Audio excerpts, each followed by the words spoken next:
పల్లరాజేశ్వరుడు ఇష్టం వచ్చినట్టు మాట్లాడుతున్నాడు. నాకు ఏదైనా భూములుంటే చూపి నువ్వు భూములుంటే నేను మొత్తం కూడా రాజీనామా చేస్తున్నావు. నేను ఇక్కడి నుంచి అడుగుతున్నా, దేవునూరులో నీ బినామీల పేరు మీద 21 ఎకరాల భూమి ఉందని ఇవాళ నేను కట్టుబడి చెప్తున్నా.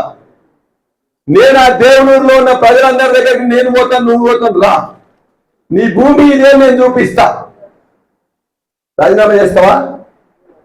నిన్నగాక మొన్న నీ యొక్క అల్లుడు, ఆంధ్ర అల్లుడి పేరు మీద ఇదే ముప్పారంలో 25 ఎకరాలు కొన్నావు, నేను చూపిస్తా, రా.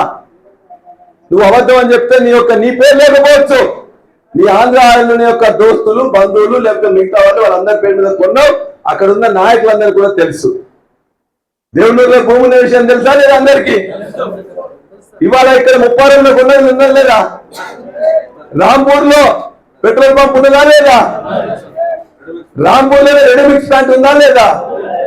ఇక్కడ మీ కార్యకర్తల కష్టంతో నిన్ను ఎన్నిక చేస్తే నీ అల్లుడు, ఆంధ్ర అల్లుడు మరియు ఇక్కడ ఉన్న కాంట్రాక్టర్లు, బినామీ కాంట్రాక్టర్ల పేరు మీద అన్ని రోడ్లు నువ్వు పోసుకుంటున్నావు.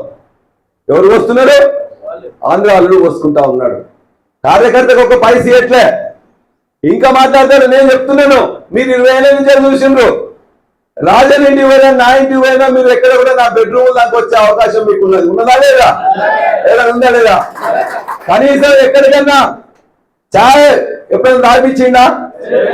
ఎవరన్నా పైకి రానిచ్చిండా? ఎవరినైనా ఆయన ముందు కూర్చొనిచ్చిండా? ఎవరైనా తొలత కేసుకుంటే ఏం నరసింహరావు బాగా తెల్లది మెరుస్తుంది కదా, సురేష్ చంద్రు కొత్త ఇస్త్రీ చేసుకున్నావు, ఇది మాట్లాడతాడు. నేను చెప్పాలా ఇవన్నీ?